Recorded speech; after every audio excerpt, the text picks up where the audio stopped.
Hello, જય માતાજી, જય શ્રી કૃષ્ણ. મિત્રો, આજની વાર્તા શરૂ કરીએ પહેલાં વિડીયો ગમે તો લાઇક અને શેર કરી દેજો. ચેનલ ઉપર જો નવા હોય તો ચેનલને સબસ્ક્રાઈબ જરૂરથી કરજો. તો ચલો શરૂ કરીએ વિડીયો. માનવ હાડકાની માળા પહેરીને સંગમમાં ડૂબકી નાગા સાધુઓની જેમ કપડાં કાઢીને રેતી પર આળોટીને વિદેશી મહિલા કુંભની 8 રસપ્રદ વાત. વર્ષ હતું 1942નું. દુનિયા બીજું વિશ્વયુદ્ધ લડી રહી હતી. બ્રિટને ભારતીયોને બળજબરીથી યુદ્ધમાં ધકેલી દીધા હતા. આનાથી ભારતના મોટા નેતાઓ નારાજ હતા. આ વર્ષે અલ્હાબાદમાં કુંભનું આયોજન કરવામાં આવ્યું હતું. અંગ્રેજોને કુંભમાં ખૂબ રસ હતો.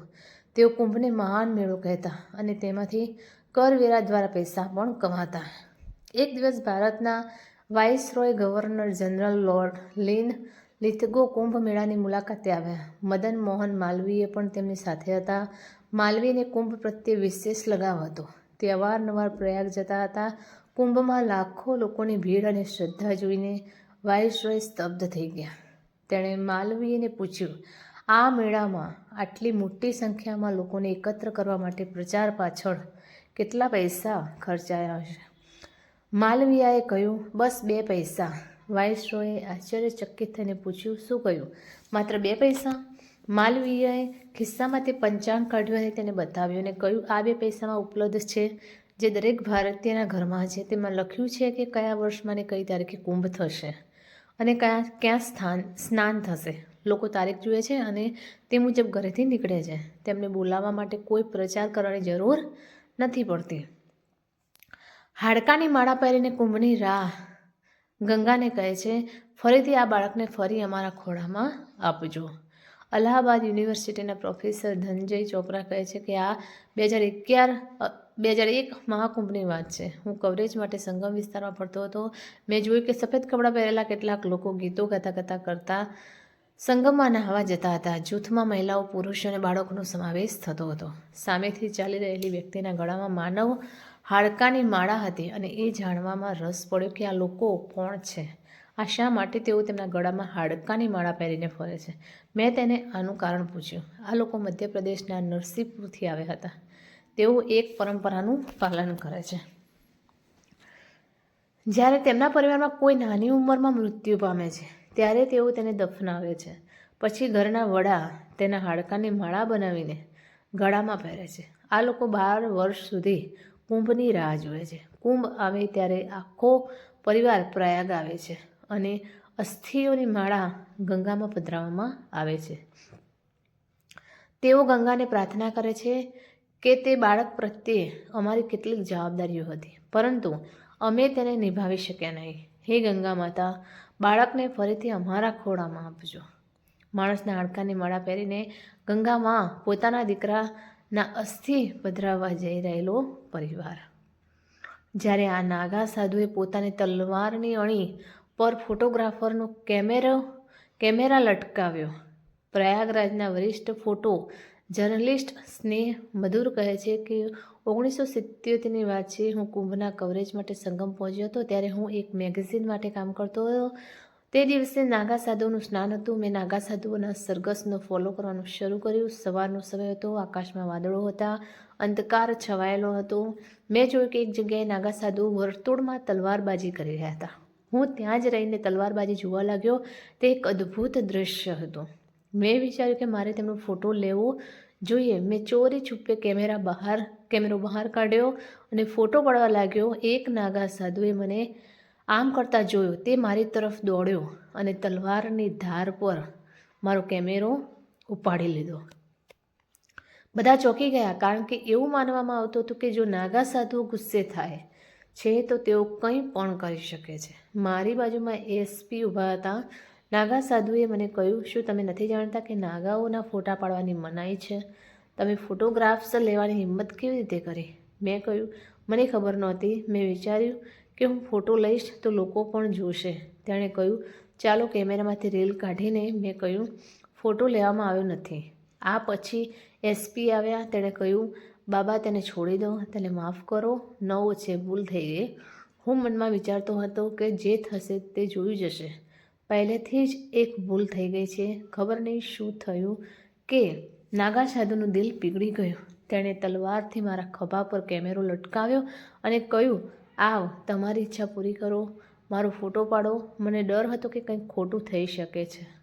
એસપીએ કહ્યું, બાબા કહે છે તો ફોટો પાડી લો, નહીં તો તે ગુસ્સે થઈ જશે. મેં નાગા સાધુનો ફોટો લીધો. બાકી નાગા સાધુઓ પણ તેમની પાસે આવ્યા. તે ફોટો પણ એક મેગેઝિનમાં પ્રકાશિત થયો હતો. 1977 કુંભ દરમિયાન કરતબ બતાવી રહેલા નાગા સાધુ ફોટોગ્રાફરે આ જ ફોટો લીધો હતો. ફોટો સ્નેહ મધુર, હાથમાં બિસ્લેરીની બોટલ. વિદેશીઓ ગંદા પાણીમાં નાહવા કૂદી પડ્યા. સ્નેહ મધુર કહે છે, 2007નું વર્ષ હતું. પ્રયાગરાજમાં અર્ધ કુંભનું આયોજન કરવામાં આવ્યું હતું. હું ઝુંસીથી સંગમ તરફ આવી રહ્યો હતો. મેં જોયું કે કેટલાક વિદેશીઓ નદી પાસે ઊભા હતા. ત્યાં પાણી ઓછું હતું અને તે એકદમ ગંદુ લાગતું હતું. તેના હાથમાં બિસ્લેરી પાણીની બોટલ હતી. તેઓએ મને અંગ્રેજીમાં પૂછ્યું, શું આપણે અહીં સ્નાન કરી શકીએ? મેં જવાબ આપ્યો, ના, અહીં નહીં નહાવશો. સ્વાસ્થ્ય સંબંધી સમસ્યાઓ થઈ શકે છે. બીજે ક્યાંક સ્નાન કરો. પરંતુ તેઓ વારંવાર કહેતા હતા કે આ ખૂબ જ પવિત્ર નદી છે. દુનિયાભરમાંથી લોકો અહીં આવે છે અને સ્નાન કરે છે. અમે અહીં આવ્યા હોવાથી સ્નાન કરીને જ નીકળીશું. અહીં સ્નાન કરવાની તક ગુમાવી ન શકાય. મેં કહ્યું, ઠીક છે, જેવી તમારી ઈચ્છા. થોડો સમય પછી મેં જોયું કે તેઓએ તેમના કપડાં ઉતાર્યા અને ગંદા પાણીમાં કૂદી પડ્યા. કેટલાક ડૂબકી મારવા લાગ્યા અને કેટલાક આચમન લેવા માંડ્યા. બિસ્લેરીની બોટલો લઈને આવેલા લોકો આવા ગંદા પાણીથી નહાતા હતા. તે જોઈને હું સ્તબ્ધ થઈ ગયો. આ તેમની શ્રદ્ધા હતી ગંગા પ્રત્યે, કુંભ દરમિયાન સ્નાન કરી રહેલી વિદેશી મહિલાઓ. એક વિદેશી મહિલા નાગા સાધુઓની જેમ કપડાં વગર સંગમની રેતી પર આળોટવા લાગી. પ્રયાગરાજના વરિષ્ઠ ફોટો જર્નલિસ્ટ S.K. યાદવ કહે છે કે આ 2001ની વાત છે. કુંભના કવરેજ માટે સંગમના કિનારે ફરતા હતા. વહેલી સવારે નાગા સાધુઓ ઢોલ વગાડતા, નાચતા. શાહી સ્નાન માટે સંગમ પહોંચ્યા. તેઓ તલવારબાજી કરી રહ્યા હતા, હર હર મહાદેવના નારા લગાવી રહ્યા હતા. નાગા સાધુ સંગમમાં ડૂબકી મારવા લાગ્યા કે તરત 25-30 વર્ષની એક વિદેશી મહિલાએ અચાનક પોતાના કપડાં ઉતારવા માંડ્યા. લોકો કંઈ સમજે તે પહેલાં તે ઝડપથી કપડાં વગર સંગમ તરફ દોડી અને કૂદી પડી. થોડીવાર પછી તે સ્ત્રી સ્નાન કરીને બહાર આવી અને સંગમના કિનારે રેતીના ઢગલા પર આળોટવા લાગી. નાગા સાધુઓને જોઈને તે પોતાના શરીર પર રેતી ઘસવા લાગી. તે લોકો માટે કુતૂહલનો વિષય બની ગઈ હતી. તેને જોવા માટે ભીડ એકઠી થઈ ગઈ. આ દરમિયાન કેટલાક પોલીસ અધિકારીઓ મહિલા પાસે પહોંચ્યા અને તેને ધાબળો ઉઠાડીને પોલીસ સ્ટેશન લઈ ગયા. બાદમાં એક મેગેઝિને તેની કવર સ્ટોરીમાં તે મહિલાનો ફોટો પ્રકાશિત કર્યો હતો. ત્યારે યુપીમાં ભાજપની સરકાર હતી અને રાજનાથસિંહ મુખ્યમંત્રી હતા. લાલજી ટંડન કુંભ મેળાની જવાબદારી સંભાળતા હતા. લાલજી ટંડન મહિલાનો ફોટો પ્રકાશિત કરવા બદલ પત્રકારો પર ખૂબ ગુસ્સે થયા હતા. બાદમાં કુંભના રિપોર્ટિંગ માટે પત્રકારો પર લાઠીચાર્જ કરવામાં આવ્યો હતો. પત્રકારોએ ઘણા દિવસો સુધી ધરણા પણ કર્યા હતા. કુંભમાં એક પછી એક વિસ્ફોટ થયા. અખબારમાં લપેટીને વિસ્ફોટકો રાખવામાં આવ્યા હતા. સ્નેહ મધુર કુંભ સાથે જોડાયેલી બીજી સ્ટોરી કહે છે આ 1989ના કુંભની વાત છે. સાંજ પડી ગઈ હતી અને સંગમ વિસ્તારમાં ચલો મન ગંગા યમુના તીરે સાંસ્કૃતિક કાર્યક્રમ જોઈ રહ્યા હતા. લગભગ 6 વાગ્યાની આસપાસ બોમ્બ વિસ્ફોટ જેવો અવાજ આવ્યો. અમે ચોંકી ગયા. લાગ્યું કે ફટાકડા ફૂટ્યા હશે. થોડીક સેકન્ડ પછી બીજો વિસ્ફોટ થયો. અમે તરત જ બહાર આવ્યા. મેં બહાર જોયું તો બધું સામાન્ય હતું. આ દરમિયાન બીજા વિસ્ફોટનો અવાજ સંભળાયો. જ્યાંથી અવાજ આવતો હતો ત્યાં અમે આગળ વધવા લાગ્યા. થોડીવાર પછી લોકો ગભરાવા લાગ્યા, જ્યાં ત્યાં ભાગવા લાગ્યા. તે દિવસે શાહી સ્નાનનો દિવસ ન હોવાથી નાસભાગ જેવી સ્થિતિ સર્જાઈ ન હતી. અમે ત્યાં પહોંચ્યા ત્યારે જોયું કે બંગાળી ભાષામાં લખેલા અખબારમાં વિસ્ફોટકો આંકવામાં આવ્યા હતા, જે પોલીસે કબજે કર્યા હતા. આમાં કોઈ જાનહાનિ થઈ ન હતી. કેટલાક લોકોને નાની મોટી ઇજાઓ થઈ હતી. જો કે બ્લાસ્ટ કોણે અને શા માટે કરાવ્યો તે જાણી શકાય નહીં, પરંતુ તેની અસર આગામી કુંભમાં જોવા મળી. તે કુંભમાં જે SSP આવેલા તેમની સાથે બ્લેક કમાન્ડોઝ હતા. તેમણે કહ્યું કે આતંક ફેલાવનારાઓને બતાવવું જરૂરી છે કે અમે તૈયાર છીએ. 1989ના પ્રયાગ કુંભનું દ્રશ્ય. મેગાફોનમાંથી નામો એનાઉન્સ થતાં એક જ દિવસમાં હજારો લોકો ખોવાઈ જતા. ભારત કે મેં કુંભ પુસ્તકમાં ધનંજય ચોપરા લખે છે 2001માં પ્રયાગમાં સદીના પ્રથમ કુંભનું આયોજન કરવામાં આવ્યું હતું. તે દિવસે મૌની અમાવસ્યા હતી.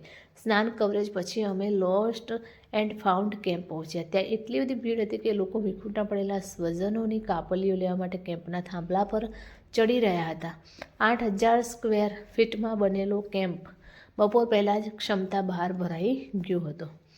કોઈની માતા ખોવાઈ ગઈ હતી તો કોઈની પોતાની પત્નીને શોધી રહ્યા હતા અને કોઈનો પુત્ર ભટકતો અહીં પહોંચી ગયો હતો.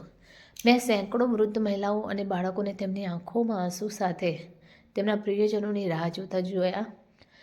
દરેક વ્યક્તિ ઈચ્છતી હતી કે તેમના નામની જલ્દી જાહેરાત કરવામાં આવે. કેમ્પની બહાર પણ ભૂલાઈ ગયેલા લોકોના નામ નોંધતા લોકોની ભીડ વધી રહી હતી. લોકોને કતારમાં ઊભા રાખવા માટે પોલીસને ભારે જહેમત ઉઠાવવી પડી હતી. મારું હૃદય વધુ ત્યારે હચમચી ગયું જ્યારે એક વૃદ્ધ મહિલા રડતી રડતી કહેતી હતી કે તેના ગામનું નામ તો જાણે છે પણ રાજ્ય કે જિલ્લાનું નામ નથી જાણતી. ઘણી સ્ત્રીઓ અને બાળકોની આવી જ વીત કથા હતી. મેળા વિસ્તારમાં લાઉડસ્પીકરમાંથી અવાજ ગૂંજતો હતો, મુન્ને કી અમ્મા, તમે જ્યાં પણ હો તરત જ લોસ્ટ એન્ડ ફાઉન્ડ પડાવ પર પહોંચો. તમારા પતિ રામ નારાયણ, ગામ શિહોરી, જિલ્લા બલિયા અહીં રાહ જોઈ રહ્યા છે. વિખૂટા પડી ગયેલા લોકોને ફરી મળવાનું જનૂન ધરાવતા લોકો જેમ બને તેમ જલ્દીથી છૂટા પડી ગયેલી વ્યક્તિઓને તેના મિત્રો સાથે ફરી મળવાનો પ્રયાસ કરતા રહે છે. રાજારામ તિવારી આવા જ એક જનૂની ધરાવતા વ્યક્તિ હતા. ભારત સેવાદળ સંગઠન બનાવીને તેમણે 70 વર્ષ સુધી ભૂલે ભટકે શિબિર ચલાવી. કુંભ મેળા અને માઘ મેળામાં 10 લાખથી વધુ ખોવાયેલા લોકોને તેમના પરિવાર સાથે ફરી મળવી આપ્યા હતા. 18 વર્ષની ઉંમરથી 1946થી આ કામ કરી રહેલા રાજારામ ટીમના ભૂંગળામાંથી નામ બોલતા હતા. બાદમાં આ કામ લાઉડસ્પીકર દ્વારા થવા લાગ્યું. ધીમે ધીમે પ્રશાસન પણ તેમને આ સાથ આપવા લાગ્યું. રાજારામ તિવારીની લોકપ્રિયતા એમની એટલી વધી ગઈ કે તેમને ભૂલે ભટકે અથવા ભૂલે ભટકો કે બાબા કહેવા લાગ્યા. 2016માં 88 વર્ષની વયે તેમનું અવસાન થયું હતું. ખ્રિસ્તી મિશનરીને કુંભમાં જમીન માગી ધર્મ પરિવર્તન માટે પ્રયાગ પહોંચ્યા. પાદરી ઇતિહાસકાર હેર્બ ચતુર્વેદી તેમના પુસ્તક કુંભ ઐતિહાસિક વાગમ્યમાં લખે છે 1840ના પ્રયાગ કુંભમાં એક પૂજારી ધર્માંતરના હેતુથી મેળામાં આવ્યા હતા. તે ત્યાં 10 દિવસ રહ્યા. તેમણે પોતાની સફર વિશે લખ્યું. 20મી જાન્યુઆરીની વાત છે. સાધુ સંતોએ અગાઉથી જ તૈયારીઓ શરૂ કરી દીધી હતી. 10-50 પગથિયાના અંતરે ઘાસની બનેલી અસ્થાયી ઝૂંપડીઓ બનાવવામાં આવી હતી. તેની અંદર સ્વચ્છ ઓરડાઓ બનાવવામાં આવ્યા હતા. દરેક ઝૂંપડાની આગળ 4 ફૂટ ઊંચી માટી નાખીને પ્લેટફોર્મ બનાવવામાં આવ્યું હતું. તેના પર ઘેરુનું સુંદર લીંપણ કરવામાં આવ્યું હતું. આ ઓટલા પર લોકો તડકો શેકતા અને ધાર્મિક ગ્રંથોનું વાંચન કરતા. દરેક શિબિરમાં ખૂબ ઊંચા વાંસથી બાંધેલો એક ભવ્ય ધ્વજ લહેરાતો હતો.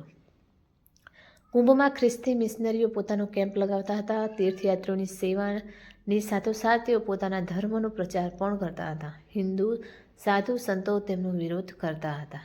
30 ડિસેમ્બર 1880નો એક પત્ર પ્રયાગરાજના પ્રાદેશિક આર્કોઇવ્સમાં સચવાયેલો છે. તેમાં લખાયેલું છે કે ખ્રિસ્તી મિશનરીઓની પહોળા રસ્તાની બાજુમાં તેમની પસંદગીની જગ્યા આપવામાં આવે જ્યાં તેઓ તેમના તંબુ લગાવી શકે. આ પત્ર પાદરી જોન્સટને અલ્હાબાદના તત્કાલીન જોઈન્ટ મેજિસ્ટ્રેટ મિસ્ટર વિન્સને લખ્યો હતો. તો મિત્રો, વિડીયો કેવો લાગ્યો કોમેન્ટ કરીને જરૂર જણાવશો. ફરી મળીશું. જય માતાજી, જય શ્રી કૃષ્ણ, હર હર મહાદેવ. Thanks for watching.